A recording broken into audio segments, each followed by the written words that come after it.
శ్రీమాత్రే నమః. శ్రీ గురుభ్యో నమః. జగన్మాతల ప్రకాశిస్తున్నటువంటి మీ అందరికీ, అదేవిధంగా మనందరిలో ఉన్నటువంటి జగన్మాతకి ఆత్మపూర్వకమైనటువంటి నమస్కారాలు చేసుకుంటూ, ప్రణామాలు చేసుకుంటూ మనము ఈరోజు మొదలు పెట్టుకుందాము. ఎన్నో శ్లోకం అనుకున్నాం? 167 గురుజీ. 167వ శ్లోకం. 167వ శ్లోకంలో 126 వరకు చెప్పుకున్నాం కదా. అయోని హియోని నిలయ కూటస్థ కుల రూపిణి అంతవరకు చెప్పుకున్నాం. ఇప్పుడు 167 వీరగోష్ఠి ప్రియా వీర నైష్కర్మ్యానాద రూపిణి విజ్ఞాన కలనా కల్యా విదగ్ధ బైందవాసన. ఈ శ్లోకం నుంచి చెప్పుకోవాలి. వీరగోష్ఠి ప్రియా, వీర అంటే వీరుల యొక్క, గోష్ఠి సంభాషణల యందు, ప్రియా అంటే ప్రీతి కలిగినటువంటిది జగన్మాత అనేటువంటిది చెప్పుకోవాల్సి ఉంటుంది. ఈ వీరులు అనేటువంటి పదానికి చాలా అర్థాలు మనం చెప్పుకున్నాం ఇంతకు ముందు కూడా. శ్రీ విద్యోపాసకుల్ని కూడా వీరులు అనే చెప్పుకుంటాము. అంతేకాకుండా మనకి ఈ గ్రామ రక్షకులు ఎవరైతే ఉంటారో, రాత్రి సమయంలో ఈ గ్రామం యొక్క రక్షణ కోసం కొందరు ఉండేటువంటి వాళ్ళు, వీళ్ళంతా కూడాను జగన్మాత యొక్క శక్తి వలననే వీరు ఆ గ్రామ రక్షణ అనేటువంటిది చేస్తూ ఉండేవాళ్ళు. వీళ్ళని మనకి శాస్త్రపరంగా కూడా భైరవులు, భద్రులు అని 2 రకాలైనటువంటి వారిగా చెప్తూ ఉంటారు. ఈ భైరవులు అనేటువంటి వాళ్ళు ఏం చేస్తూ ఉంటారు? రాత్రి పూట గ్రామాన్నంతటిని కూడాను జాగ్రత్త పరచటం కోసము కొన్ని రకాలైనటువంటి శబ్దాలు చేస్తూ ఉండేవాళ్ళు. ఇప్పుడు కూడా మనకి ఇక్కడ తిరుగుతూ పారా హుషార్ ఇలా చెప్తూ ఉండేటువంటి వాళ్ళు అనమాట. తేలిగ్గా మనకు అర్థం కావటం. ఎందుకంటే ఇక్కడ ఈ గ్రామ దేవతలు అనేది కూడా అమ్మ యొక్క అంశతోటే ఈ స్థితికారకత్వాన్ని నిర్వహిస్తూ ఉంటారు. అటువంటి శక్తులనే భగవత్పాదుల వారు కూడాను శాంతపరుస్తూ కూడా మనకి శ్రీ విద్య శ్రీచక్రాన్ని మనకి అక్కడ కొన్ని చోట్ల ప్రతిష్టాపన చేసి శాంతపరిచేటువంటి స్థితిలో కూడా తీసుకొచ్చిన సందర్భాలు మనం వింటూ ఉన్నాం. కాబట్టి ఇక్కడ ఇలా జాగ్రత్త పరిచేటువంటి వారిని భైరవులైతే, అంటే వీళ్ళు గ్రామ వీధుల్లో చెరుస్తూ కూడా రక్షణకి పట్టణ వీధుల్లో తోడ్పడేటువంటి వాళ్ళు అన్నమాట వీళ్ళు. అలా కాకుండా ఒక్కొక్క చోట కూడా స్థిరంగా ఉండి గ్రామ రక్షణ అటువంటి విషయాన్ని చూసేటువంటి వాళ్ళని భద్రులు, భద్రత్వాన్ని కలగజేసేటువంటి వాళ్ళు. ఈ ఇద్దరిని కూడా వీరభైరవులు లేదా వీరభద్రులు, ఇంకా తేలిగ్గా వీరులు అని చెప్పి పిలుస్తూ ఉంటారు. అనేకమైనటువంటి అర్థాలు మనకి ఈ నామం నుంచి మనం అమ్మ యొక్క తత్వాన్ని, అమ్మ యొక్క శక్తిని మనం తెలుసుకోవటానికి ఉపయోగించుకోవాల్సిన విషయంగా ఉంటుంది. ఇటువంటి వీరులే రాత్రిపూట గ్రామ రక్షణకి సంబంధించినటువంటి ప్రణాళిక, దానికి సంబంధించి ఒక చోట వీళ్ళు సమూహంగా ఏర్పడి ఈ చేసేటువంటి ప్రదేశం మనకి ఊరి యొక్క పొలిమేరల్లో ఉంటూ ఉంటాయి. మీరు జాగ్రత్తగా గమనిస్తే ఆ పొలిమేరల్లోనే అమ్మ యొక్క శక్తి తత్వమైనటువంటి ఒక రక్షణ కలిగించేటువంటి దేవతా స్వరూపం అనేది ఉంటూ ఉంటుంది. ఆ స్వరూపాన్నే మామూలుగా వచ్చేసరికి పొలిమేరమ్మ అని చెప్పుకుంటాము. అది వ్యవహారికంలోకి వచ్చేసరికి పోలేరమ్మ అనేటువంటి విషయంగా చెప్తూ ఉంటాము మనకి. అక్కడే వీళ్ళు సంభాషించుకుంటూ ఉండేటువంటివన్నీ కూడా జగన్మాత వారు నిర్వహించేటువంటి తన యొక్క కరుణ చేత, తన యొక్క అంశ చేత నిర్వహించేటువంటి ఈ సమస్త గ్రామ రక్షణ, జగద్రక్షణ అనేటువంటిది అంతా కూడాను అమ్మ విని ఆనందిస్తూ ఉంటుంది అనేటువంటిది, సంతోషిస్తూ ఉంటుంది అనేటువంటిది కూడా చెప్పుకోవచ్చు. మనం ఇదంతా కూడాను జాగ్రత్తగా గమనిస్తే మహాభైరవ పూజిత అని ఒక నామం వచ్చింది మనకి. 200 ఆ ప్రాంతంలో 200 చిల్లర్లు అట్లా భైరవి అనేటువంటి దాంట్లో కూడా మనము కొంత దీని గురించి చెప్పుకున్నాము. అంతేకాకుండా భండాసురాది రాక్షసులని చంపినప్పటి వీరగాథలని, ఆ గాథలని గురించి చెప్పేటువంటి సహస్రనామాది స్తోత్రాలని మనం చేసేటువంటి ఈ పారాయణంలోంచి కూడా విని మనమే అక్కడ వీరులుగా, మనం చెప్పేటువంటి ఆ సహస్రనామ స్తోత్రాల్లోని అర్థాలని మనం తెలుసుకొని అమ్మ యొక్క వీరత్వాన్ని తెలిపేటువంటి మనము వీరులుగా మనం అక్కడ అమ్మ యొక్క కరుణని పొందుతూ ఉంటాము. అటువంటివి వినటంలో సంతోషించేటువంటిది, ప్రీతి చెందేటువంటిది అని చెప్పుకోవచ్చు. అంతేకాకుండా మనం చెప్పుకున్నాము, ఉపాసకులు శ్రేష్ఠులైనటువంటి బ్రహ్మ విద్యాపరమైనటువంటి సంభాషణలు వినటంలో ప్రీతి కలిగినటువంటిది జగన్మాత. ఇలా ఈ నామానికి అర్థం చెప్పుకోవచ్చు. వీరా, వీరత్వము కలిగినటువంటిది జగన్మాత శక్తి. వీరహ అనేటువంటి ఒక పదానికి అర్థము స్త్రీ యొక్క తత్వము, మాతృతత్వాన్ని చూసుకుంటే జగన్మాతే అనేటువంటిది అర్థం వస్తుంది. అనితర సాధ్యమైనటువంటి భండాసుర మహిషాసురాదుల సంహారాలు ఎన్నో చేసినటువంటి వీర పరాక్రమ సంపన్నురాలు. అంటే ఇక్కడ దుష్టత్వాన్ని, బిడ్డల సంరక్షణ కోసం దుష్టత్వాన్ని తెగగొట్టేసేటువంటి తత్వము జగన్మాతృతత్వము. మన బిడ్డలకు కూడా ఏదన్నా అపాయం సంభవిస్తే విపరీతమైన వీరత్వం, ఇంకెవరూ దాన్ని ఆపలేరు. ఏది మన ప్రాణాన్ని కూడా లక్ష్య పెట్టకుండా కూడా మనం పరిగెత్తుకొని వెళ్ళిపోతాము. ఏది అడ్డం వచ్చినా అడ్డంగా దాన్ని సంహరించడం, దాన్ని తీసివేయటం కోసము ప్రయత్నిస్తూ ఉంటాం. అటువంటిది జగన్మాత. సమస్త జగత్ శ్రేయస్సు కోసము జగన్మాత ఎప్పుడూ కూడా అటువంటి వీరత్వాన్ని సంతరించుకునే ఉంటుంది. అదేవిధంగా శ్రీ విద్యా ఉపాసక శ్రేష్ఠులైనటువంటి వీరుల యొక్క రూపం జగన్మాత తత్వమే అనేటువంటిది చెప్పుకోవాలి మనము. నైష్కర్మ్య, నిష్కర్మ, కర్మత్వము లేనట్టు, కర్తృత్వము, క్రియాకర్తృత్వము లేనటువంటిది జగన్మాత. మనం ఊరికే కదలకుండా ఒక చోట కూర్చున్నా కూడా, మనం ఏదన్నా చేద్దామని సంకల్పించకపోయినా మన కర్తృత్వము, మన ప్రమేయం లేకుండానే మన మనస్సులో ఆలోచనలు వస్తూ ఉంటాయి. అది మాయాపూరితమైనటువంటి అహం యొక్క స్వరూపము. అంటే మనం అందులో అంతలా మమేకమైపోయినాం. అసలు ఏం చేయకపోయినా సరే ఆలోచన అనేటువంటిది వస్తుంది. నేనేమిటి, నేనేం చెయ్యాలి, నాకేం కావాలి. అక్కడ క్రియని చెయ్యట్లేదు, కానీ సంకల్ప వికల్పాదులన్నీ కూడా ఈ మాయాస్వరూపమైనటువంటి బుద్ధి చేత కర్మబంధవశాత్తు ఈ బుద్ధి, మనస్సు, సంకల్ప వికల్పాలనేటువంటిది జరుగుతూ, ఆ జరగటంలో ఇది నేను ఆలోచిస్తున్నాను, నేను అనేటువంటి ఈ దేహభ్రాంతి పూర్వకమైనటువంటి మనోబుద్ధి చిత్త అహంకారాల పూర్వకమైనటువంటి ఆలోచన సరళులన్నీ కూడా కర్తృత్వం కిందకే వస్తుంటాయి. కానీ మనం జాగ్రత్తగా గమనించండి, ఈ గుండె కొట్టుకుంటూ ఉంటుంది కదా మనకి, దాన్ని మనం అనుకోని కొట్టిస్తున్నా, నేను నా గుండె కొట్టుకోవాలి అని అనుకుంటున్నామా? అదేవిధంగా మన యొక్క ఊపిరితిత్తులు అనేటువంటి శ్వాస ప్రక్రియ నిర్వహించబడుతూ ఉన్నది కదా. ఇట్లా మనలోనే మన ప్రమేయము, మన కర్తృత్వం కూడా లేకుండా, మన సంకల్పం కూడా లేకుండా ఎలా ఈ పనులన్నీ జరుగుతున్నాయి? అలాగే సృష్టికి సంబంధించినటువంటి సమస్తమైనటువంటి క్రియాకలాపాలన్నీ కూడా జగన్మాత ద్వారానే జరుగుతూ ఉన్నా అటువంటి కర్తృత్వం అనేటువంటిది అమ్మకి సంబంధించదు.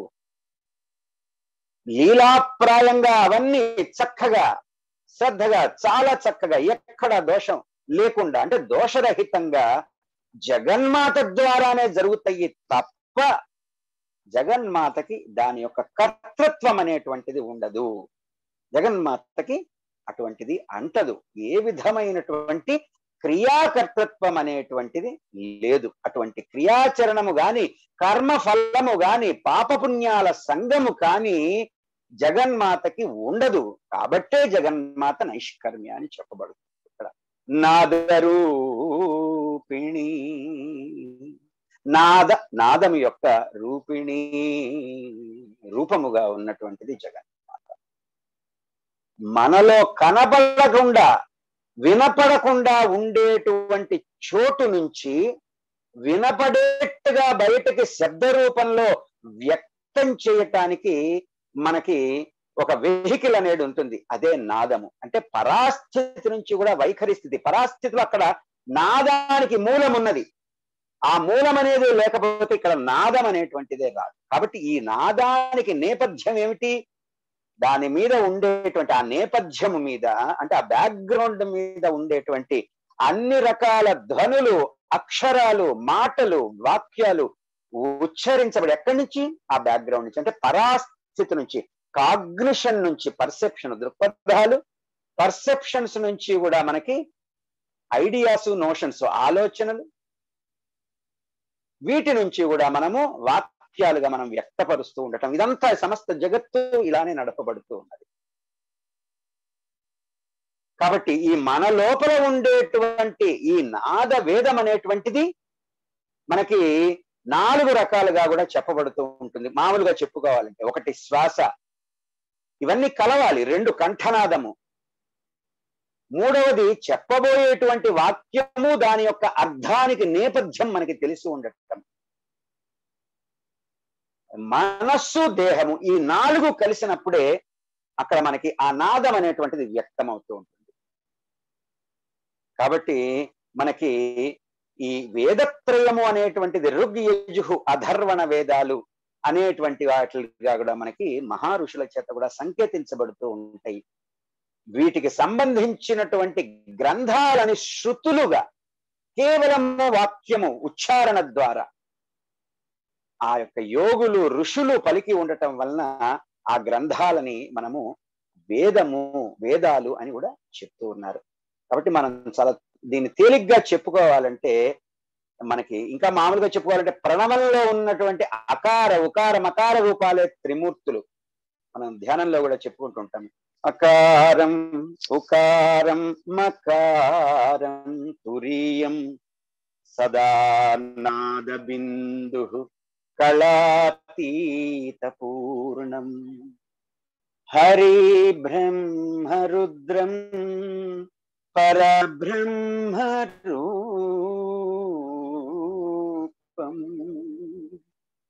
చిదానంద రూపః శివోహం శివోహం. సృష్టికి మొట్టమొదట శబ్ద వ్యుత్పత్తి అనేటువంటిది ఈ మొట్టమొదటి పంచభూత తత్వమైనటువంటి ఆకాశ తత్వానికి తన్మాత్ర నాదము. అది ఆది ప్రణవం నుంచే ఉద్భవం జరిగింది. ఆ 3 అక్షరాలని కూడా సమీకరించుకొని ముందుకు కూడా విస్తరిల్లిపోయి పంచాశత్పీఠ రూపిణి స్వరూపమైనటువంటి జగన్మాత ఈ 50 అక్షరాల వర్ణమాలగా మార్చి దాని నుంచి వాక్యాలు, పదాలు, వాక్యాలుగా మారి ఈ సమస్త జగత్తు ఈ రోజున నిర్వహించబడుతూ ఉండేటువంటి తత్వము, అటువంటి నాద రూపమే జగన్మాత అనేటువంటి అర్థము చెప్పుకుంటూ నాదము యొక్క రూపముగా ఉన్నది అనేటువంటి దానిగా మనం చెప్పుకోవాలి. విజ్ఞాన కలనా, విజ్ఞానం అనేటువంటిది కలన అంటే కలిగి ఉన్నటువంటి శక్తి జగన్మాత. జగన్మాత నాదస్వరూపిణి ఇందాక చెప్పుకున్న నామంలో. మరి ఆ నాదంలోనే సమస్త బ్రహ్మాండ విజ్ఞానం కూడా, బ్రహ్మజ్ఞానం కూడా కలిసే ఉన్నాయి. ఆ నాదం అనేటువంటిదే లేకపోతే మనకి ఆ విజ్ఞానం అనేటువంటిది అందేది కాదు. అలా విజ్ఞానంతో కూడి ఉన్నటువంటి నాద రూపం ఏదైతే ఉందో జగన్మాత, ఆ రూపం యొక్క తత్వాన్ని విజ్ఞాన కలన అనేటువంటి నామంతో మనం అర్థం చేసుకోవాల్సి ఉంటుంది. ఉదాహరణకి పాట అనేటువంటిది నాదం అనుకుందాం. పాడే వాళ్ళు ఎవరైతే ఉన్నారో ఆ సాహిత్యం ఏదైతే ఉందో అది ఈ మనస్సు అనేటువంటిది గ్రహించటము అనేటువంటిది ఏదైతే ఉందో, ఈ వెహికల్స్ అన్ని కూడా, ఇవన్నీ కూడా ఆ యొక్క నాదం యొక్క తాలూకు విజ్ఞానంగా మనం అర్థం చేసుకోవాలి. ఈ 2 కూడాను సమన్వయంగా ఉండేటువంటి తత్వము జగన్మాతే. అంటే అంతటా ఉన్నది. అమ్మ లేకపోతే ఇవన్నీ లేవు. అన్నిటిలో కూడా, మనందరిలో కూడా ఉండేటువంటి ఏకత్వాన్ని నాదం అనేటువంటిది సూచిస్తూ ఉంటే, ఈ విజ్ఞానం అనేటువంటిది ఇందుట్లో ఉన్నటువంటి వైరుధ్యాన్ని, వైవిధ్యాన్ని కూడా తెలియపరుస్తూ ఉంటుంది. అందుకే నాదం అనేటువంటిది ఒక యోగం లాంటిది, అంటే ఒక సింథసిస్ అంటుంటాం కదా, అలాంటిది అనమాట. కానీ విజ్ఞానం అనేటువంటిది విశ్లేషణ, అనాలిసిస్ లాంటిది అనమాట. ఇలా వైవిధ్యంగా ఉండే వాటితో కలిపేటువంటి స్వభావము, లక్షణము కల వాటితో కూడా మనకి కాలాన్ని మనం ప్రప్రథమంగా మనం మాట్లాడుకోవాలి. అందుకే మనకి భగవద్గీతలో కూడా కృష్ణ పరమాత్మ చెప్తాడు, కాలహ కలయతాం అహం, నేనే కలయతాం అహం, నేనే దాన్ని కల్పిస్తూ ఉన్నాను. కలనము చేసేటువంటి వాటిలో కలనాన్ని నేను అని చెప్పడం జరిగింది. ఆయన కలనం కాదు, అసలు ఆ కలనానికే నేను ప్రథముణ్ణి అని చెప్పడం జరిగింది. కాబట్టి గొప్పదైనటువంటి మూలమైనటువంటి విజ్ఞానాన్ని కలిగి ఉన్నటువంటిది జగన్మాత. విజ్ఞాన కలన అంటే దానికి మాలా మంత్రంగా చెప్తున్నారు, కల్యా. కల్యా అంటే కలిగి ఉండేటువంటి స్వరూపము కలిగినట్టు. ఏమిటి కలిగి ఉండేటువంటి స్వరూపము? ఉదాహరణకి తేలిగ్గా అర్థం కావటం కోసము మనం ఎప్పుడు ఆలోచించకుండా ఉండేటువంటి పరిశీలన అనేటువంటిది ఎలా చేయాలి మనం అనే దానికి మనకి తెలుసు, కానీ పరిశీలన చేయాలి. నిద్ర స్థితిలో మనం ఉంటుంటాం కదా, సుషుప్తిలో మనలో ఉండేటువంటి అన్ని విషయాలు విజ్ఞానము మన మనస్సుకి లేనట్టుగానే ఉంటాయి. మనం ఎవరో కూడా మనకి తెలియదు ఆ సమయంలో కదా, ఎన్నో సందర్భాల్లో చెప్పుకున్నాం. కానీ మెలకువ వస్తున్నది, జాగ్రత్త అవస్థలోకి మళ్ళుతూ ఉన్నాం, అన్ని మళ్ళీ ఒక్కొక్కటే గుర్తుకొచ్చేస్తూ ఉన్నాయి. ఇలా మనం ఎన్నోసార్లు నిద్రపోతున్నాం, లేస్తున్నాం. ఇటువంటి మెలకువలు అనేటువంటిది, జాగ్రత్త అవస్థ అనేటువంటిది అనేక సార్లు మనకి జరుగుతూనే ఉన్నది.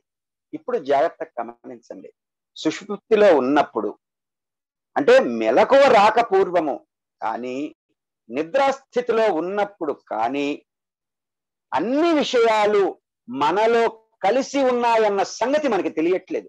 ఒక్కవేళ అవి లేకపోతే అవంతటవిగా మనమేం కల్పించుకోవట్లే, నా పేరు ఏమిటి అని ఆలోచించుకోవట్లా.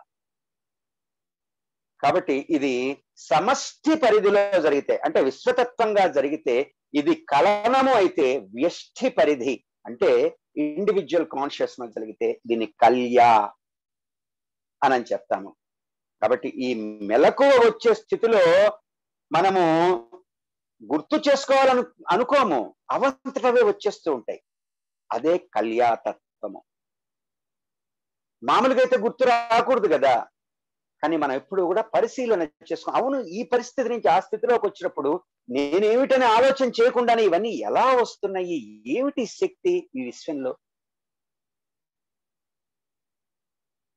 కాబట్టి దీనికి వచ్చేసరికి గుర్తుంచుకోవటం లాంటి స్థితి నుంచి గుర్తుకి రావటం స్థితిలోకి నీవు కాన్షియస్నెస్ ని, నీ స్పృహని పెంచుకున్నప్పుడు ఆ స్థితిలో ఉన్నటువంటి సాధకుడిలో పనిచేసేటువంటి శక్తి జగన్మాత. కాబట్టి అటువంటి శక్తిని కలిగి ఉన్నటువంటి స్వరూపం ఏదన్నా ఉంటే జగన్మాత అనేది చెప్పుకోవాలి. విదగ్ధ అంటే నైపుణ్యము కలిగినటువంటిది జగన్మాత. వైదగ్ధ్యము అంటే కౌశలము, నేర్పరితనము, చాతుర్యము, నిపుణత. ఏ పని చేసినా, ఏది మాట్లాడినా, ఎవరికి ఆజ్ఞలు జారీ చేసినా జగన్మాత యొక్క కీలక లక్షణం అనేటువంటిది నైపుణ్యం. మనం ఏ పని చేసినా, ఏది మాట్లాడినా, ఏం ఆజ్ఞలు జారీ చేసినా మిస్ఫైర్ అయిపోతూ ఉంటాయి, తిరిగి మళ్ళీ మన మీద ఎదుర్కొంటూ ఉంటారు. కానీ జగన్మాత శ్రీమాత మహారాజ్ఞి, అమ్మ ఆదేశాన్ని ఎవరు కూడా దాన్ని దాటి వెళ్ళలేరు, ఆదేశాన్ని పాటించి తీరవలసిందే. కాబట్టి అటువంటి నైపుణ్యము కలిగినటువంటి జగన్మాతని మనకి విదగ్ధ అని చెప్పుకుంటాం. అసలు ఈ నైపుణ్యం లేనటువంటి వాళ్ళు యోగానికి అనర్హులు. ఎందుకంటే కృష్ణ పరమాత్మ చెప్తారు మనకి గీతలో కూడా, యోగము అంటే కర్మలు చేయటంలో నైపుణ్యము. మనం చేసే కర్మలు మనకి ఆ నైపుణ్యం కొరవడినందువలన, స్పృహ లేకుండా చేస్తున్నందువలన అనేకమైనటువంటి కష్టాలుగా పరిణమిస్తూ ఉంటాయి మనకి. గీతలో కూడా చెప్తారు, యోగ కర్మసు కౌశలం అని కృష్ణ పరమాత్మ చెప్పారు మనకి. ఈ కుశలత్వం అనేటువంటి ఉన్నవాళ్ళు ఎవరైతే ఉంటారో ఎవరిని కూడా నొప్పించరు, తాను కూడా నలిగిపోడు. కానీ పరిపూర్ణమైనటువంటి విద్యుక్త ధర్మాన్ని నిర్వహించేటప్పుడు అందుట్లో ఉన్నటువంటి గొప్పదైనటువంటి జగన్మాత యొక్క సత్యాన్ని గ్రహించుకుంటూ సమస్తమైనటువంటి విషయాల పట్ల కూడా శాంతి సౌఖ్యాలని అక్కడ ప్రతిష్టాపన చేస్తూ ఉంటారు. అటువంటి స్థితిలో కార్యాలను నిర్వహిస్తూ ఉంటారు. ఈ సమస్త సృష్టి కార్యాన్ని కూడా అంత చక్కగా నిర్వహించగలుగుతూ ఉన్నది కాబట్టే జగన్మాత అమ్మ యొక్క తత్వాన్ని, అమ్మ కరుణని పొంది నిర్వహించేటువంటి గొప్పవారైనటువంటి యోగులు, గురువులు ఉన్నారు అంటే అది జగన్మాత వారిని తీర్చిదిద్దటంలో, వారి పట్ల తన కరుణని ప్రసరింప చేయటంలో, అమ్మ యొక్క వారిని కౌశలంగా తీర్చిదిద్దటంలో గొప్పతనం అంతా కూడా జగన్మాతది తప్ప, అమ్మ యొక్క ఇచ్ఛ క్రియా జ్ఞానాలే తప్ప వేరొకటి పని చేయటం లేదు అనేటువంటిది చెప్పుకోవచ్చు. విశిష్టమైనటువంటి నైపుణ్యం కలిగినటువంటిది బైందవాసన, బిందువునే ఆసనముగా కలిగినటువంటిది జగన్మాత. ఈ బ్రహ్మాండం అంతా కూడా ఒక చిన్న గోళంగా మనం భావించుకుందాం, పోల్చుకుందాం. ఆ గోళానికి కేంద్రం ఏదన్నా ఉన్నది అంటే జగన్మాత. ఆ కేంద్రమే అట్లా సూచించబడేటువంటిది జగన్మాత. బైందవాసన. మన స్థూల దేహంలో ముఖ్యంగా 2 కేంద్రాలు ఉన్నాయని చెప్పుకుంటూ ఉంటాము. అనేకమైనటువంటి శ్రీ విద్య వాటిలో కానీ, బ్రహ్మ విద్యకి సంబంధించినటువంటిది, యోగ విద్యకి సంబంధించినటువంటి వాటిల్లో కూడా ఒకటి హృదయ కేంద్రం, అనాహత కేంద్రము, రెండవది మనోమండల కేంద్రం అని చెప్తూ ఉంటాము. మన యొక్క జీవన వ్యాపారం అనేటువంటిది చక్కగా నడవటానికి కారణభూతమైనటువంటి హృదయంలో దహరాకాశ కేంద్రమే. యోగ వాసిష్ఠంలో కూడా చెప్తారు ఈ మాట. జగన్మాత యొక్క బైందవ స్థానము. అమ్మ లేకపోతే అసలు ఈ శరీరము లేదు, ఈ మనస్సు, బుద్ధి, చిత్త, అహంకారం లేదు. ఇక్కడ మనం చేయవలసిందల్లా ఒక్కటే, కర్మబంధ సంచేత బుద్ధి బాహ్యపూరితమైనటువంటి ప్రవర్తన నుంచి మెల్లిగా సాధనా మార్గంలో అమ్మ వైపు తిరిగిపోవటమే. అంతేకాకుండా సహస్రదళ పద్మంలో చంద్రమండల కేంద్రాన్ని ఆవరణలో 9వ ఆవరణలో ఉన్నటువంటి 9వ ఆవరణ అయినటువంటి బిందువు, అక్కడి నుంచి సమస్తం కూడా 360 డిగ్రీలుగా ఆ కేంద్రం నుంచే పరిపూర్ణమైనటువంటి కిరణ ప్రసారాలన్నీ కూడా జరుగుతూ ఉన్నాయి. శ్రీచక్రంలో కేంద్ర బిందువుని కూడా బైందవం అనే చెప్పుకుంటూ ఉంటాం. మనకందరికీ తెలుసు, వృత్తలేఖిని మనం చేస్తూ ఉంటాం కదా, మనం జియోమెట్రీ చేసేటప్పుడు అట్లాగనమాట. దేనికైనా కూడా మనకి ప్రారంభం గాని, అన్నిటికీ గమ్యంగా గాని, చిట్టు చివరికి ఉండే ఒకే ఒక స్థానం ఏంటి అంటే బిందువు. అటువంటి బిందువే ఆసనముగా కలిగినటువంటిది, అంటే స్థిరముగా బిందువే తనుగా ఉన్నటువంటి జగన్మాత. సహస్రార బిందు ఆసనంగా కలిగినటువంటిది, శ్రీచక్ర కేంద్రాన్ని ఆసనంగా కలిగినటువంటిది, బ్రహ్మాండ కేంద్రాన్ని, ఇవన్నీ కూడా ఒకటే. బిందువులతో డాట్స్ అంటూ ఉంటాం, కనెక్టింగ్ డాట్స్ అంటూ ఉంటాం కదా, మనకి ఎప్పుడో కన్ఫ్యూషన్స్ లో ఉంటూ ఉంటాం. అటువంటి బిందువులతో నిండి ఉండేటువంటి ఈ యొక్క సమస్త విశ్వంలోని బిందువుల యొక్క స్వరూపమే తను కలిగినటువంటిది అనేటువంటి చెప్పుకోవచ్చు. తత్వాధిక, తత్వాన్ని అధిక మించి ఉన్నది, అంటే తత్వానికి ఆవల ఉన్నటువంటి తత్వం. మనం అంటాం వాడి తత్వం ఇదే, వీడి తత్వం ఇదే అంటాం. ఏమిటి ఈ తత్వం అంటే? తత్ ప్లస్ త్వం. తత్వం అంటే నీవు అది. ఏమిటా నీవు? తత్వమసిలో కూడా అదే, నీవు అదే ఉన్నావు అంటే పరబ్రహ్మ తత్వం. దాన్ని నిర్వచించలేం కాబట్టి తత్వం అని చెప్పి ఉన్నారు. అటువంటి తత్వాలన్నీ కూడా అట్లా చెప్పేటువంటి వాడికి మనం ఎన్ని చెప్పుకున్నా దానికంటే దొరకదు అమ్మ. ఆ పైన ఉన్నటువంటి తత్వం అది అనుభవైక వైద్యము, అవాంగ మానస గోచరము. మనస్సుకు కానీ వాక్కుతో కానీ నిర్వచించలేము. అలా నిర్వచించలేం కాబట్టి మాటలతో ఎంత చెప్పినా అది మనకి తక్కువే అవుతుంది. కాబట్టి ఇక్కడ ఈ నామంలో ముఖ్య ఉద్దేశ్యం ఏమిటంటే, వసన్యాది వాగ్దేవతలు కీర్తించినటువంటి ఈ నామం వ్యాస భగవాను మనకి చెప్పటంలో, తత్వాలుగా చెప్పబడేటువంటి ఎన్ని మాటలైనా సరే వాటికి అతీతంగా, అధికంగా కేవలము అనుభవ జ్ఞానంతో మాత్రమే సంపాదించగలిగేటువంటిదే జగన్మాత. అమ్మలో ఈ తత్వాలన్నీ చెల్లిపోతాయి, కానీ జగన్మాత ఈ తత్వాలకి పరిమితం కాదు, వీటిలో ఇరుక్కోదు, వీటన్నిటికీ అతీతంగా ఉంటుంది. కానీ వచ్చిన తత్వాలన్నీ జగన్మాత నుంచి వచ్చినటువంటిది. ఈ తత్ అనేటువంటి పదం బ్రహ్మ అంటే పరబ్రహ్మ తత్వాన్ని సూచించేటువంటి. కాబట్టి జగన్మాత ఇక్కడ ముఖ్యంగా మనకి మనలో నుంచి ఆ పరబ్రహ్మ స్వరూపం దాకా విస్తరించి ఉన్నటువంటి బ్రహ్మాండానికి మించినటువంటి లక్షణము జగన్మాత. బ్రహ్మతత్వానికి అతీతంగా విశ్వంలో సర్వాంతర్యామిగా ఉండేటువంటిది జగన్మాత. అపరిమిత, లిమిట్లెస్, ఇల్లిమిటబుల్ లక్షణాన్ని కలిగినటువంటిది జగన్మాత. తనలోకి లీనమయ్యి తన నుండి వ్యక్తం అయ్యేటువంటి బ్రహ్మాండాన్ని కంటే కూడా అమ్మ అధికురాలు కాబట్టి ఇవన్నీ జరుగుతున్నాయి కదా అనేటువంటి గొప్పదైనటువంటి అర్థాలు ఈ నామంలో మనం తీసుకోవచ్చు. తత్వమయీ. తత్వమయీ అంటే తత్వమయమైనటువంటి స్వరూపం ఏదన్నా ఉంది అంటే అది జగన్మాత తప్ప అన్యము కాదు. మనం బాహ్యంగా కనిపించేటువంటి మనకి ఏ వస్తువైనా వ్యక్తి అయినా సరే చివరికి పదార్థమైన గుర్తుపెట్టుకుందాము బ్రహ్మతత్వం చేతనే నిండి ఉంటుంది. మన కర్మవశం చేత మన బుద్ధులు దేశకాలాలకి పరిమితమయ్యి ద్వేషించడము, శత్రువుగా చూస్తాం. కానీ అక్కడ ఆ వ్యక్తిలో కూడా ఆ పదార్థంలో కూడా జగన్మాత శక్తి అనేటువంటిది లేకపోతే అసలు అక్కడ పదార్థం అనేటువంటిది ఉండేది కాదు. దానికి ఒక ఉనికి అనేటువంటిది ఉండేది కాదు.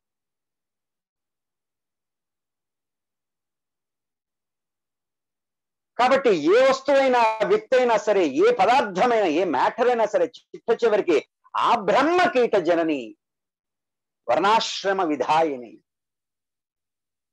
స్థావర జంగమాత్మకమైనటువంటి అణువు నుంచి కూడా విశాలమైనటువంటి ఈ సమస్త ఆకాశ తత్వం వరకు వ్యాపించి ఉన్నటువంటిది జగన్మాత తత్వమే. ఎందుకంటే వచ్చినవన్నీ కూడా అక్కడి నుంచే వచ్చినాయి కాబట్టి ఎప్పుడైతే సమస్తమైనటువంటి వస్తుజాలము, వ్యక్తులు, పదార్థం అంతా కూడా అమ్మతత్వం చేతే నిండి ఉంటుంది అనేటువంటిది మనకి అనుభవపూర్వకమైనటువంటి సాధన ద్వారా కూడా అనుభవపూర్వకమైనటువంటి స్థితిలో అమ్మ యొక్క దర్శనాన్ని పొందినప్పుడు ఇంకా మనకి కష్టం అనేది ఎక్కడుంటుంది? ఎవరు ఏమంటున్నారు? అమ్మ యొక్క తత్వమే కదా. ఎందువలన అంటున్నారు, ఎందువలన మనకు కష్టం అనే భావన కల్పిస్తున్నది? అమ్మ ఏదో మనకి అక్కడ సహాయం చేస్తూ ఉన్నది, దిద్దుబాటు చర్యని చేస్తూ ఉన్నది అనేటువంటి గొప్పదైనటువంటి అమ్మ దర్శనమే జరుగుతూ ఉంటుంది తప్ప నన్ను వీళ్ళు ఇట్లా అన్నారు, నన్ను వాళ్ళు అట్లా చేశారు అనేటువంటి భావనే రాదు. అందుకే ఒక్క మాట మటుకు నేను చాలా ప్రత్యేకంగా చెప్తూ ఉంటాము. మనము ఎన్ని పారాయణలు చేసినా, ఎన్ని సత్సంగాలు విన్నా, ఎన్ని సత్సంగాలు చెప్పుకున్నా గుర్తుపెట్టుకోవాల్సింది ఒకటే, ఏమిటంటే ఏ పరిస్థితికి కూడా మనము చెలించకుండా ఉంటాము. ఎందువలన చెలించకుండా ఉంటాము? అమ్మ యొక్క దర్శనం అనేటువంటిది అక్కడ జరిగిపోతూ ఉన్నప్పుడు, ఆ సాధనలో సమస్తమైన విశ్వం కూడా అమ్మతత్వంగా కనిపిస్తూ ఉన్నప్పుడు ఇంకా మనల్ని కష్టపెట్టే వాళ్ళు ఎక్కడున్నారు అనేటువంటిది మనం అర్థం చేసుకోవాలి. కాబట్టి అటువంటి గొప్పదైనటువంటి అమ్మ యొక్క తత్వం అనేటువంటిది విశ్వవ్యాప్తంగా, విశ్వం అనేటువంటిదే అమ్మ యొక్క తత్వమయమైపోయినటువంటిది కాబట్టి జగన్మాత తత్వమయి. తత్వమర్ధస్వరూపిణి. తత్ త్వం అర్ధ స్వరూపిణి. తత్ పదార్థము. తత్ అంటే ఏమిటి? దట్. తత్వమసిలో కూడా దట్. ఆ దట్ అంటే ఏమిటి? దౌ ఆర్ట్ దట్ అని చెప్తాం కదా. ఆ దట్ అనేది నిర్వచించలేము. ఆ దట్ అనేటువంటిది, తత్ అనేటువంటిది పరబ్రహ్మ యొక్క తత్వం, అంటే జగన్మాత యొక్క విశ్వతత్వం. దాన్ని నోటితో నిర్వచించలేం కాబట్టి అది అని చెప్పి ఆపేసింది వేదం కూడా. నీవు అదే ఉన్నావు అంతే. ఆ అది అనేది ఏమిటి? నీ అనుభవంలో ఉన్నటువంటి గొప్పదైనటువంటి జగన్మాత దర్శనం. రాజయోగ ప్రకారం సమాధి స్థితిలో జగన్మాతగా నీవు మారిపోవటమే, సంయోగము చెందిపోవటమే. కాబట్టి ఆ తత్ అనేటువంటి పదార్థము, ఆ తత్ అనేటువంటి గొప్పదైనటువంటి జగన్మాత యొక్క త్వం, ఆ పదార్థం యొక్క అర్థాల్ని సూచించేటువంటి పరబ్రహ్మతత్వమైనటువంటి అర్ధనారీశ్వర తత్వమే ఉన్నది అక్కడ ఒకళ్ళే. స్వరూపిణి, ఆ మొత్తము స్వరూపంగా ఏదైతే ఉంటుందో అది ఒక్క జగన్మాతే అనేటువంటిది మనము ఇక్కడ అర్థం చేసుకోవచ్చు. కాబట్టి ఇక్కడ తత్ త్వం అసి అనేటువంటి సామవేద మహావాక్యం ఏదైతే ఉందో ఆ పదార్థం యొక్క ఆ యొక్క అర్థము, ఆ పదము యొక్క అర్థము, పదార్థము అంటే ఇక్కడ ఆ పదము యొక్క అర్థము యొక్క స్వరూపము జగన్మాత. అనేటువంటి చెప్పుకోవాలి. సామగాన ప్రియ, సామగానములో ప్రియా ప్రీతి చెందేటువంటిది ప్రాణ సామవేద అని చెప్తారు. సామవేదం అనేటువంటిది మనకి ప్రాణము. మనకి ప్రాణం ఎలాగో సామవేదం అనేటువంటిది అలాంటిది. ఈ ప్రాణం అనేది దేని మీద ఆధారపడి ఉంది? హంస మీద ఆధారపడి ఉంది. హంస అంటే శ్వాస మీద ఆధారపడి ఉంది. ఈ శ్వాసలోని ఉచ్ఛ్వాసలో సో, నిశ్వాసలో అహం, ఈ రెండు కలిపితే సోహం అనేటువంటి నాదం కిందికి వస్తుంది. ఈ ఉచ్ఛ్వాస నిశ్వాసాత్మకమైనటువంటి శ్వాసలో జరిగేటువంటి గానం ఏదైతే ఉందో సోహం అనేటువంటిది ఏదైతే చెప్పుకుంటామో మనకి ఇది ఏదైతే నిరంతరం కూడా ఈ హంస అనేటువంటిది జపం, అజపా జపము. ఇదేదో మనం జపము చెయ్యాలి అనే సంకల్పం లేకుండా కూడా ఒక శక్తి ఆ జపాన్ని నిర్వహిస్తుంది. అది జగన్మాత. మనం చేసే ప్రాణ ప్రతిష్టల్లో కూడా వీటిల్లో కూడా మనం ఈ మంత్రాన్ని చెప్పుకుంటాం. ఎందుకంటే అక్కడ ప్రాణ ప్రతిష్టలో కూడా ఆ గొప్పదైనటువంటి ప్రాణశక్తిని మనము ప్రతిష్ఠ చేస్తూ ఉంటాము. ఇది మనకి ఈ శ్వాస అనేది మనము ప్రయత్నపూర్వకంగా తీసుకోము, ఒక గుర్తు పెట్టుకొని తీసుకోవాలి అనేటువంటి ఇందాక నామంలో కూడా తీసుకోకుండానే మనలో నిరంతరంగా జరగటానికి శక్తి ఇదే సామగానము. హంస సోహం సోహం హంస. కాబట్టి మన ప్రమేయంతో జరగట్లా. కాబట్టి మన అందరి సాధకులు జీవుల పట్ల మరి అమ్మ ప్రసవిత్రి అని చెప్పుకున్నాం కదా, వేదాది జగత్ప్రసూహ అని చెప్పుకున్నాం కదా మరి.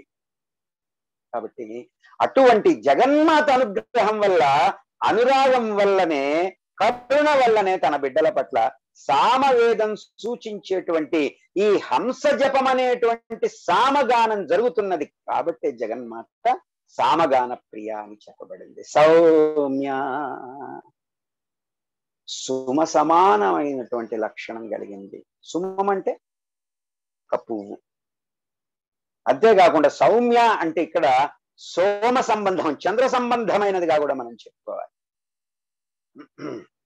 సుమ సమానము అనేటువంటి లక్షణము ఏంటంటే మనకి ఇందా చెప్పుకున్న ఒక విలక్షణమైనటువంటి, గొప్పదైనటువంటి, సుకుమారమైనటువంటి మనకి ఒక పువ్వు కింద ఉదాహరణకి తీసుకుంటే, అంతేకాకుండా ఇది ఆత్మకి సంబంధించినటువంటి లక్షణంగా మనం చెప్పుకోవాలి.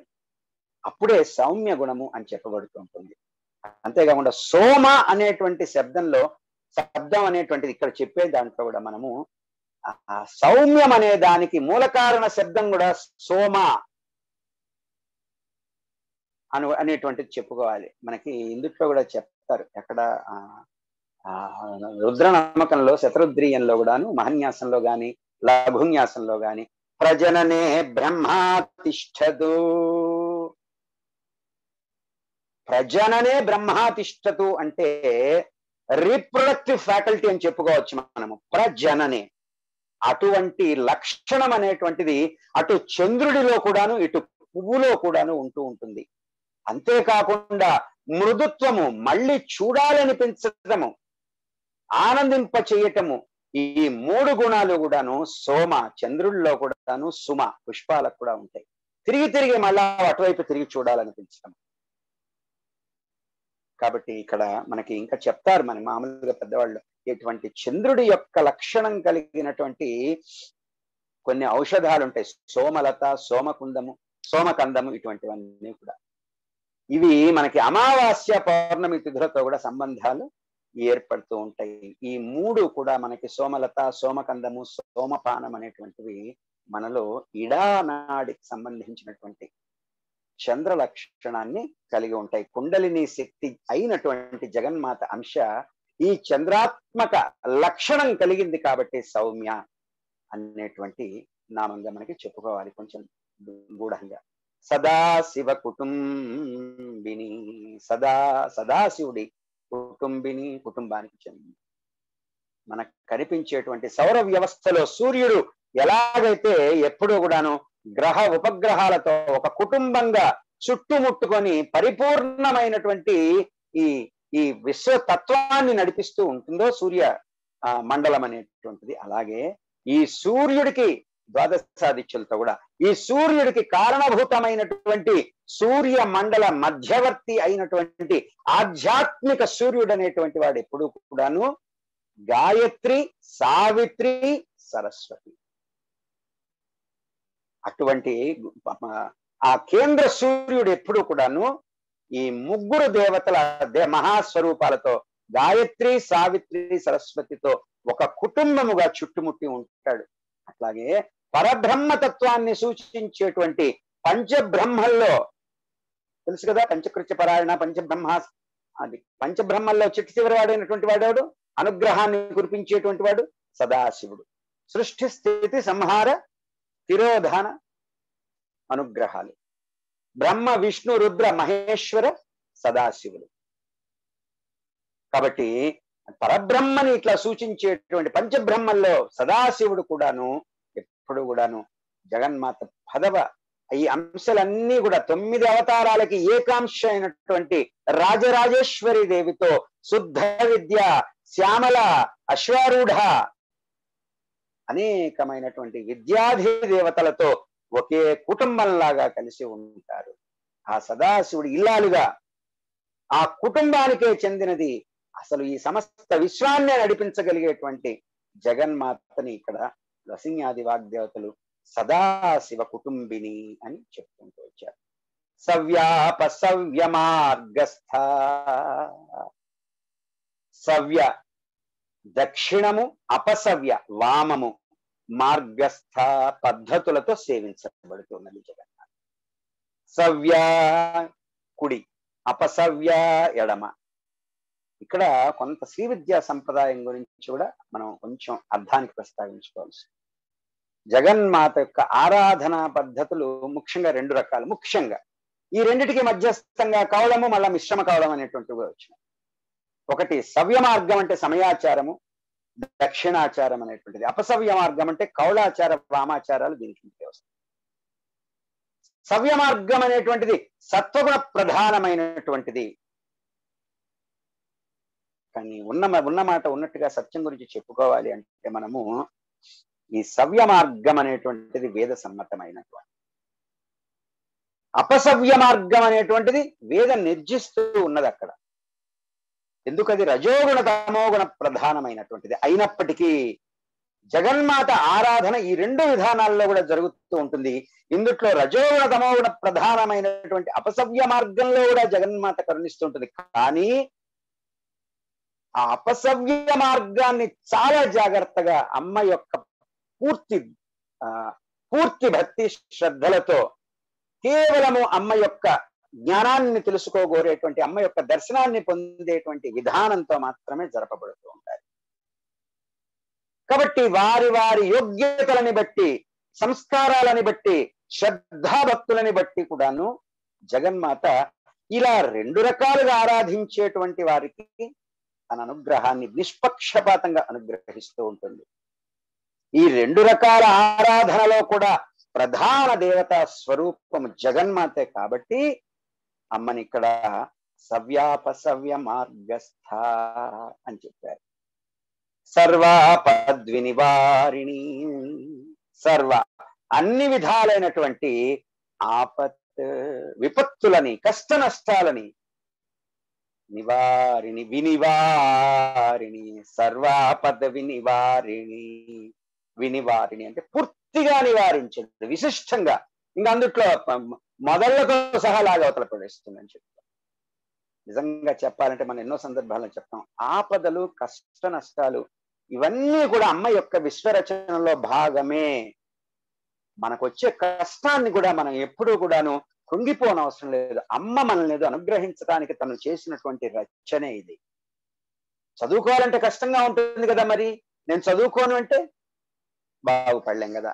మరి అది కూడా ఆ కష్టం పడుతున్న భావన జగన్మాత యొక్క ప్రణాళికలో భాగమే. తన బిడ్డలని దరిచేర్చాలి, ఉద్ధరించాలనేటువంటి చేసేటువంటి అమ్మ యొక్క నివారణ విధానం అది.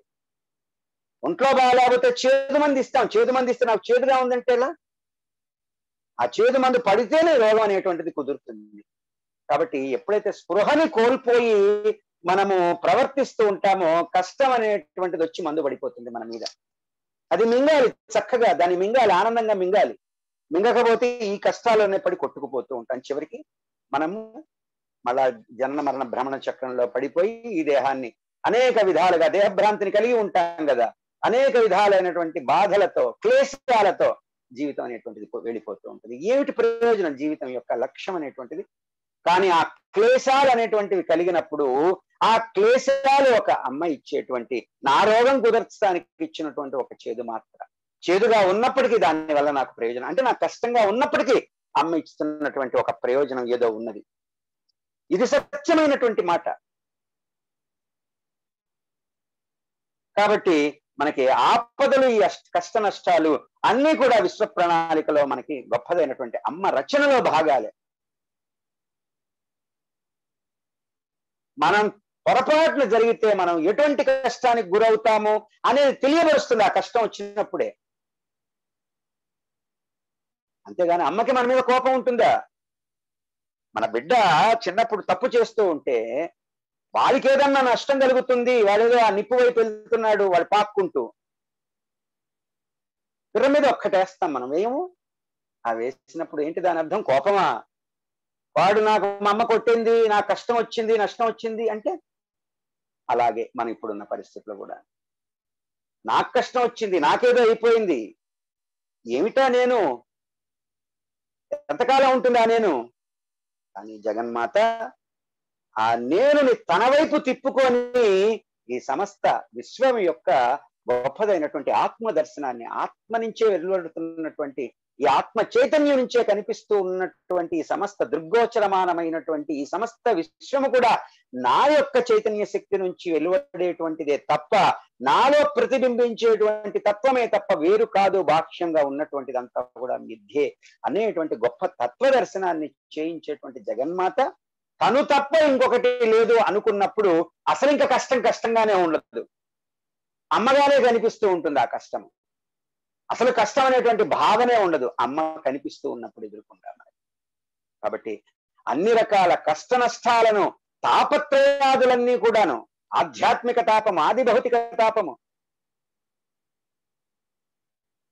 ఇవన్నీ కూడాను విశిష్టమైనటువంటి రీతిలో ఏదో షార్ట్ కట్స్ ప్రయోగించదమ్మా.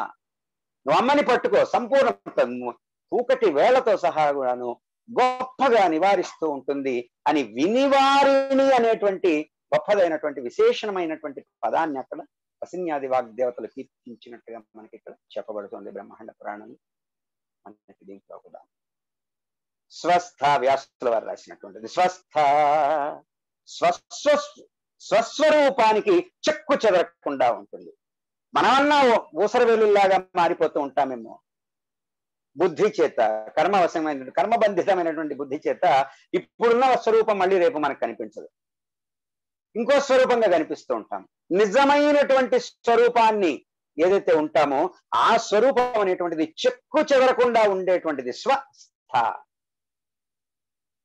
త్రిగుణాలతో ముడిపడి ఉన్నాం కాబట్టి మనము సత్వరజస్తమో గుణాలతోటి మనలో మార్పులు, చేర్పులు, కూర్పులు, ఆరోగ్యపరమైనటువంటి సమస్యలు ఇవన్నీ కూడా వస్తుంటాయి. దానివల్ల ఏమవుతుంటుంది? ఒడిదుడుకులతో జీవితం అనేటువంటిది గడుస్తూ ఉన్నట్టుగా ఉంటుంది. కొన్నిసార్లు ధైర్యస్థైర్యాలు కోల్పోతూ ఉంటాము. కానీ త్రిగుణాలకు అతీతమైంది కదా జగన్మాత, వచ్చిన త్రిగుణాలే అమతత్వం నుంచి. అమ్మకి అటువంటి ఇదే ఉండదు, ఎప్పుడూ తన స్వస్వరూపాన్ని వీడకుండా ఉంటుంది. నీవు గొప్ప యోగివో, గొప్ప భక్తిపరమైనటువంటి భక్తురాలివో అయ్యి అమ్మని పట్టుకున్నప్పుడు అటువంటి స్వస్వరూప జ్ఞానాన్ని పొంది ఎప్పుడూ అందులో రమిస్తూ ఉంటాము. వాక్య ప్రపంచంతో మనం చక్కగానే ఉంటూ మన విద్యుక్త ధర్మాలను నెరవేరుస్తూ కూడాను వాక్యపరమైనటువంటి సంకల్ప వికల్పాదులకి, మనలోంచి వచ్చేటువంటి సంకల్ప వికల్పాదులకు కూడా స్పందించడము, ప్రతిస్పందనలు అన్ని కూడా అమ్మ వైపుకే తిరిగి ఉంటాయి. కాబట్టి ఇక్కడ స్వస్వరూపంలాగా చెక్కు చెదరకుండా ఉండేటువంటిది జగన్మాత. ఎప్పుడైతే అమ్మ వైపు తిరిగి అమ్మ పాదాల చెంతకి మనం చేరగలుగుతామో అప్పుడు మనం అటువంటి స్వస్వరూప జ్ఞానాన్ని అమ్మ అనుగ్రహంతో పొందటం జరుగుతుంది. స్వభావ మధుర. ఒక్క క్షణం.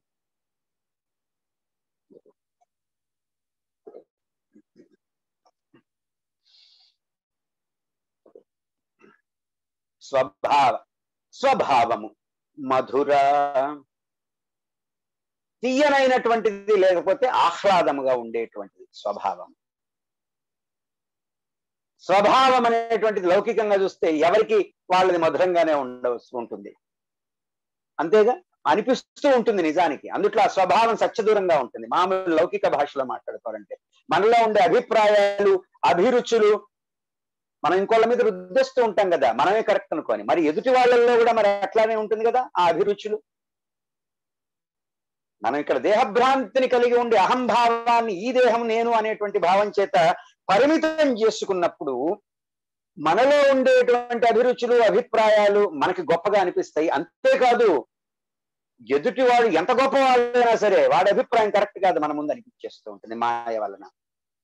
మరి నేనెలా అనుకుంటూ ఉంటానో నా అభిరుచులు, నా అభిప్రాయాలు గొప్పవని, మరి నీ అభిప్రాయం కూడా గొప్పదే కదా. ఒక్క క్షణం సత్యంగా అటు చెప్పుల్లో మన పాదాలని మొప్పుకొని ఒక క్షణం ఆలోచిద్దాం. అందువల్ల ఈ లౌకికంగా మనం వాడే స్వభావం అనేటువంటిది ఆధ్యాత్మిక స్వభావం కాదు, లౌకిక స్వభావము. దీన్ని ఏదో తేలిగ్గా మనం వాడేస్తూ ఉంటాం. నా స్వభావం అంతే, నేనంతే. మళ్ళీ దానికి అసలు అనేటువంటి తత్వమే అది తెలియదు మనకి. ఇంకా నేనంతే, నువ్వేమన్నా చేసుకో అని ఎన్నిసార్లు అనుకోలేదు మనం. ఎంత రోషం వచ్చేస్తూ ఉంటుంది. పోనీ అదేమైనా ఉపయోగపడుతుందా నీకు? అంత గొప్ప అభిరుచిని వ్యక్తపరిచి ఆ అభిరుచిని నిలుపుకోలేక, ఆ అభిరుచిలో ఉన్నటువంటి అభిప్రాయంలో ఉన్నటువంటి సత్యాన్ని గ్రహించలేక మళ్ళీ ఏదోగా మాట అన్నప్పుడు బాధపడిపోతూ ఉంటాము. ఎంత అమాయకత్వము, ఎంత మాయ. మళ్ళీ దానికి ఒక పేరు పెట్టుకుంటాం, నేనంతే అంటే నేనే గొప్ప. మరి గొప్ప అయితే నీ కష్టం ఎక్కడి నుంచి వస్తున్నది? మరి గొప్ప అయితే నువ్వు గొప్పగా ఉండాలి నీ స్వభావాన్ని నువ్వు వ్యక్తపరిచినప్పుడు. అందులో మాయ మాత్రమే ఉన్నది, జగన్మాత తత్వం లేదు. కాబట్టి అమ్మ తత్వాన్ని మనం అక్కడ పొందలేకపోయి ఉన్నాం. కాబట్టి మనకి ఆ స్వభావం నుంచి ఎప్పుడు కూడా కష్ట నష్టాలను ఎదుర్కొంటూ ఉన్నాం. కానీ ఇక్కడ అమ్మ యొక్క స్వభావం అనేటువంటిది ఎంత మధురమైనటువంటిది, విశ్వతత్వమైనటువంటి, నిష్పాక్షికమైనటువంటిది అనేటువంటి తత్వము మనకి ఇక్కడ మధురమైనటువంటి ఆహ్లాదక. ఇంకెక్కడ కష్టం అనేది ఉంటుంది? ఎప్పుడైతే అమ్మతత్వంతో నీవు ఆధ్యాత్మిక స్వభావాన్ని పొంది ఉంటావో నీవు మధురమైపోతావు. ప్రతి స్థూల సూక్ష్మ ఆ కారణ దేహాదులన్నీ కూడా మధురత్వంతో నిండిపోతాయి. ఎందుకంటే లోపల ఉన్నటువంటి చైతన్య శక్తి జగన్మాత దర్శనాన్ని పొంది ఉన్నది కాబట్టి.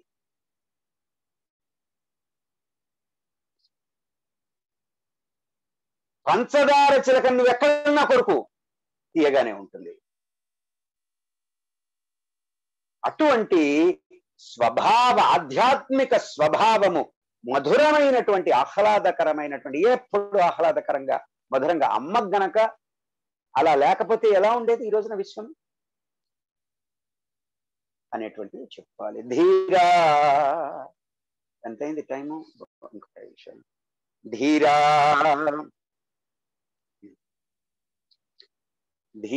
ధీర సమర్చిత. ధీర అంటే ధీరురాలు. ఏమిటి ధీరురాలు? ధీరత్వం అంటే ఏమనుకుంటాం మనము? ధీరత్వం అంటే అదే వీరత్వం అనుకుంటాం. కానీ వీరత్వానికి ధీరత్వానికి తేడా ఉంది. ధీరత్వం అంటే ధీ అంటే బుద్ధి. ఇక్కడ జాగ్రత్తగా గమనించుకోవాలి. ఏదైతే లేకపోతే నీలో మిగతావి ఎన్ని ఉన్నా లాభం అనేటువంటిది ఉండదో దాన్ని ధీ అనుకోవచ్చు. అంటే మనలో బుద్ధి లేకపోతే ఎన్నున్నా కూడా ఇంకా ఉపయోగం లేదు మనకి. ఈ ధీర లక్షణం అనేటువంటిది లోపల నుంచి వచ్చేది తప్పితే బయట నుంచి వచ్చేటువంటిది కాదు.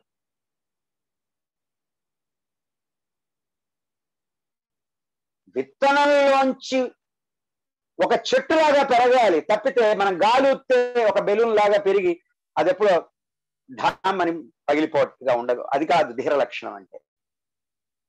నిజమైనటువంటి ధీర లక్షణం అంటే ఏంటో తెలుసునా మనకి? మనమేదో మనకి ఓపిక ఉన్నప్పుడు లేకపోతే మనం అనుకున్న అవుతూ ఉన్నప్పుడు అబ్బో నాకంటే బుద్ధిమంతుడు లేడు, ఆలోచన నా ప్రణాళిక గొప్ప అనుకుంటూ ఉంటాము. కానీ ఎప్పుడన్నా ఒక చిన్న ఎదురు దెబ్బ తగిలిందా ధీర లక్షణం అనేటువంటిది పడిపోతూ ఉంటుంది. అది ధీ కాదు, అది ధీశక్తి కాదు. ఈ ధీశక్తి గాని, ధైర్యం గాని, ఈ స్థైర్యం గాని నీ లోపల ఉండాలి. బాహ్యమైనటువంటి ప్రపంచాలు వచ్చే ప్రతిస్పందనలను బట్టి నీ ధీశక్తిని మనం అంచనా వేయకూడదు.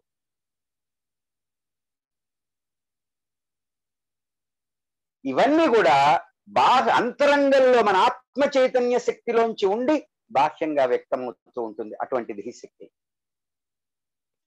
మనలో అవి అలా వ్యక్తమయ్యేటప్పుడు మనలో పనిచేసేటువంటి చైతన్య శక్తి జగన్మాత, ఆ జగన్మాతే ధీర.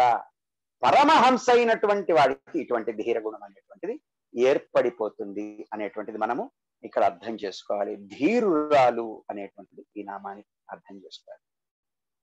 ధీర సమర్చిత, ఇంతకుముందు మాలా మహామంత్రంగా ధీర, అటువంటి ఇందాక చెప్పినటువంటి ధీరశక్తి గలవారి చేత సమర్చిత, సమ్యక్ అర్చిత, చక్కగా దోషరహితంగా అర్చించబడేటువంటిది జగన్మాత. స్థిరత్వాన్ని సాధించగలిగేటువంటి ధీశక్తిని, గొప్పదైనటువంటి గాయత్రి మంత్రాన్ని ఇచ్చినటువంటి ధీశక్తి. భూః భువః స్వః తత్ సవితుః వరేణ్యం భర్గో దేవస్య ధీమహి ధియో యో నః ప్రచోదయాత్. ఈ ముల్లోకాలకి భూలోక భువర్లోక సువర్లోకాలకి తత్ సవితుః వరేణ్యం, ఆ సవితు దేవత అంటే సూర్యుడు. అది సూర్యతత్వం అంటే మళ్ళీ ఇక్కడ మనకి పింగళానాడిని సూచించేటువంటి తత్వమే. భర్గుడు అనేటువంటి దేవస్య ధీమహి ధియో యో నః ప్రచోదయాత్. నా యొక్క ధీ బుద్ధిని, అంత గొప్పదైనటువంటి విశ్వతత్వాత్మకమైనటువంటి ధీశక్తి, సమష్టి ధీశక్తిని అంతటిని కూడా నా యొక్క వ్యష్టి ధీశక్తిని ప్రచోదనము చేయుగాక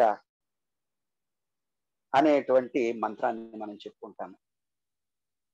ఏ విషయంలోనైనా సరే సమగ్రమైనటువంటి జ్ఞానాన్ని ధీరులు దృఢమైనటువంటి శ్రద్ధాశక్తులతో సాధిస్తూ ఉంటారు.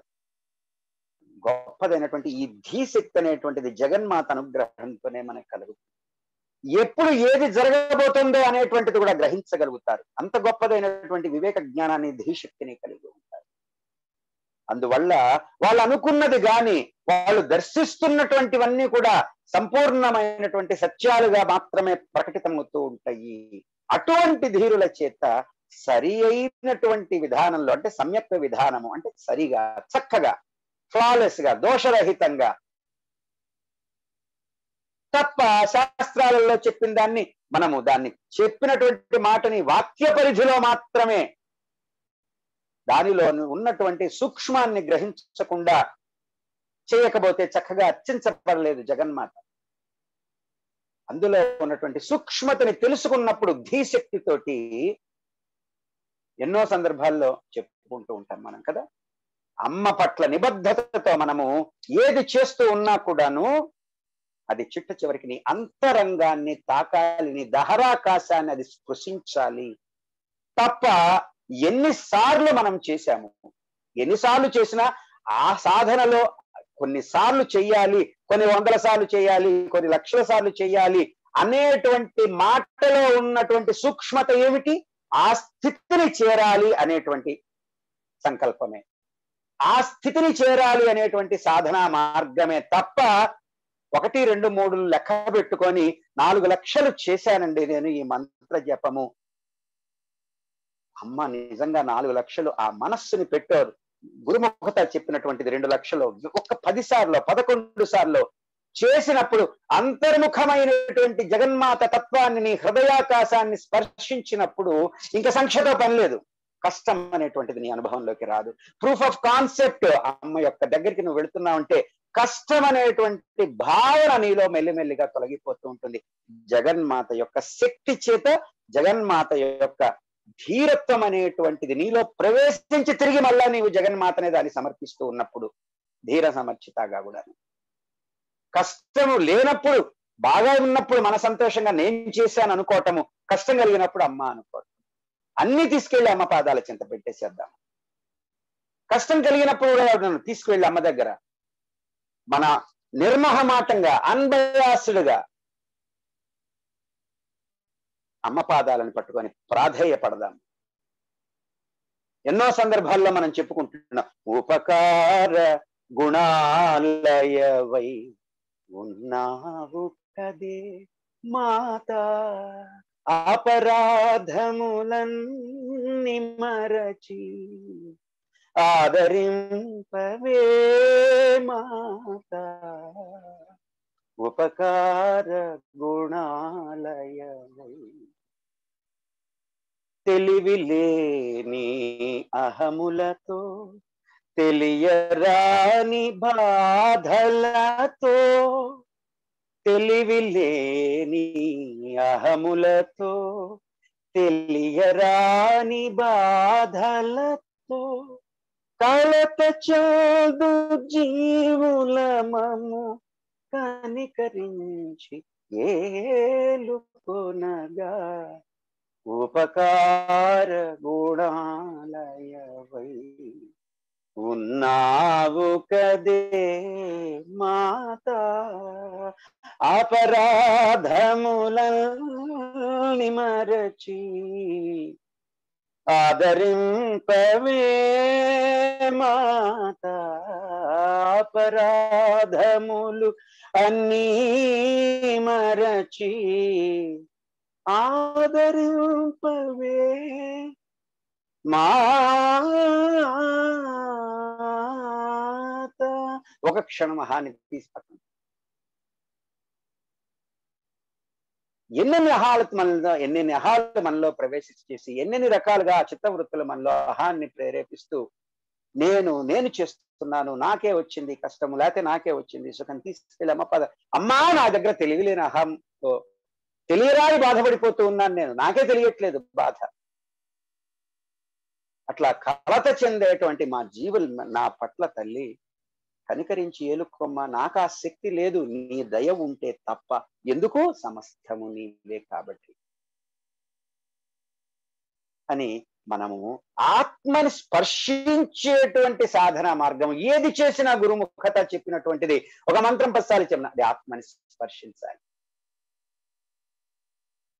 ఇంకప్పుడు ఈ శాస్త్రజ్ఞానం అంతా కూడా ఇంకా మెల్లిమెల్లిగా పడిపోతూ ఉంటుంది. భగవత్పాదుల వారు చెప్పినటువంటి మాట, ఎన్ని శాస్త్రాలు చదివినా జగన్మాత దర్శనం పొందనప్పుడు ఆ శాస్త్రజ్ఞానము వృధా.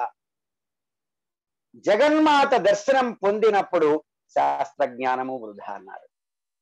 ఇంకా శాస్త్రమైనటువంటిది అవసరం లేదు జగన్మాత దర్శనాన్ని పొందినప్పుడు. కాబట్టి ఆ రకంగా శాస్త్రజ్ఞానం అనేటువంటిది అవసరమే. ఈ రెండిటి మధ్య శాస్త్రజ్ఞానాన్ని మనం సూక్ష్మంగా గ్రహించుకుంటూ నేనేదో పండితున్నయ్యానో, నాకేదో విషయం తెలుసు అనేటువంటి భావన కలిగి ఉన్నామా, మనం పరిపూర్ణ స్థితికి వెళ్ళలేకపోతూ ఉన్నాము. ఆ స్థితిలోనే మనం కంటిన్యూ అవుతున్నామా, పండితత్వాన్ని పొందుతూ మనము పతనం కావలసిందే, ఉపయోగపడదు. అమ్మ దర్శనం పొందనటువంటి శాస్త్రజ్ఞానము వృధా, అమ్మ దర్శనము పొందిన తర్వాత పొందినటువంటి శాస్త్రజ్ఞానము కూడా వృధా. ఇక్కడ వృధా అంటే రెండవ స్టేట్మెంట్ లో అవసరమే లేదు. ఇంకా ఏ దర్శనాన్ని పొందటం కోసం శాస్త్రజ్ఞానాన్ని సంపాదించుకుంటూ ఉన్నామో ఆ దర్శనం పొందిన తర్వాత ఇంకా శాస్త్రమే అనేటువంటిది అవసరం లేదు. దీనికి మనకి అమ్మ యొక్క పంచబ్రహ్మల తత్వం గురించి చెప్పుకుంటూ ఉన్నాం. ఏదన్నా అవకాశం ఉండి మిగతా నామాల్లో ఏ సందర్భంలోనో చెప్పుకోగలిగితే చెప్పుకుందాం. దీంతో ముగించుకుందాం. ఈరోజు 4 శ్లోకాలు చెప్పుకోగలిగాం కదా. 4 ఏమిటి, వాళ్ళ 2 శ్లోకాలు చెప్పుకున్నామా? సరే, దగ్గరికే వచ్చాం కదా, పొందండి 2 శ్లోకాలైనా చక్కగా చెప్పుకున్నాం. 167, 128, 129 3 శ్లోకాలు చెప్పుకున్నాం. సరే, దయచేసి అందరం అన్మ్యూట్ చేసుకుని ఒక 5 నిమిషాల పాటు 3-4 నిమిషాల్లో అయిపోతుంది చక్కగా. అమ్మ బ్యాక్గ్రౌండ్ లో దయచేసి నాయిస్ ఉన్న వాళ్ళు అన్మ్యూట్ చేసుకోండి, మ్యూట్ చేసుకోండి. ఒక్కసారి ఎవరో మనకి ఇంకా పూర్తిగా కనెక్ట్ కాలేదు, బహుశా అది బై డిఫాల్ట్ అన్మ్యూట్ లోంచి వచ్చారు. దయచేసి బ్యాక్గ్రౌండ్ లో ఏమన్నా శబ్దాలు ఉన్న వాళ్ళు, సాధన చేసుకునే వాళ్ళకి కాసేపు ఒక 4 నిమిషాలు మ్యూట్ చేసుకొని ఉంచుకోండి. వీరగోష్ఠి ప్రియా వీర నైష్కర్మ్య నాదరూపిణి వీరగోష్ఠి ప్రియా వీర నైష్కర్మ్యానాదరూపిణి వీరగోష్ఠి ప్రియా వీర నైష్కర్మ్యానాదరూపిణి విజ్ఞాన కలనా కల్యా విదగ్ధ బైందవాసన విజ్ఞాన కలనా కల్యా విదగ్ధ బైందవాసన విజ్ఞాన కలనా కల్యా విదగ్ధ బైందవాసన తత్వాధికా తత్వమయీ తత్వమర్ధస్వరూపిణి తత్వాధికా తత్వమయీ తత్వమర్ధస్వరూపిణి తత్వాధికా తత్వమయీ తత్వమర్ధస్వరూపిణి సామగాన ప్రియా సౌమ్యా సదా శివ కుటుంబిని సామగాన ప్రియా సౌమ్యా సదా శివ కుటుంబిని సామగాన ప్రియా సౌమ్యా సదా శివ కుటుంబిని సవ్యాపసవ్య మార్గస్థా సర్వాపద్వినివారిణి సవ్యాపసవ్య మార్గస్థా సర్వాపద్వినివారిణి సవ్యాపసవ్య మార్గస్థా సర్వాపద్వినివారిణి స్వస్థా స్వభావ మధురా ధీరా ధీర సమర్చిత స్వస్థా స్వభావ మధురా ధీర సమర్చిత స్వస్థా స్వభావ మధురా ధీర సమర్చిత. ఒకసారి 3 శ్లోకాలు చదువుతాను, చూసుకోండి. వీరగోష్ఠి ప్రియా వీరా నైష్కర్మ్యానాదరూపిణి విజ్ఞాన కలనా కల్యా విదగ్ధ బైందవాసన తత్వాధికా తత్వమయీ తత్వమర్ధస్వరూపిణి సామగాన ప్రియా సౌమ్యా సదా శివ కుటుంబిని సవ్యాపసవ్య మార్గస్థా సర్వాపద్వినివారిణి స్వస్థా స్వభావ మధురా ధీరా ధీర సమర్చిత. నేను ఈ 129 రెండవ నామం ధీరా అని చెప్పి ఒక్క క్షణం ఆపి అరక్షణం ధీర, ఎందుకంటే ధీరా ధీర సమర్చిత అంటే కొంత అర్థదోషం ఏర్పడుతుంది. ధీరా ధీర అని చదివితే ధీరా అధీర అయిపోతుంది. అందుకని స్వస్థ స్వభావ మధురా ధీరా ధీర సమర్చిత అనేటువంటి దానిగా మనము ఇక్కడ చెప్పుకోవటం జరుగుతూ ఉంది. దాంతో మనము ఈ రోజున ముగించుకున్నాము. ఇంకొక 20 శ్లోకాల్లో అయిపోతుంది మనకి. ఇంకొక మెల్లిగా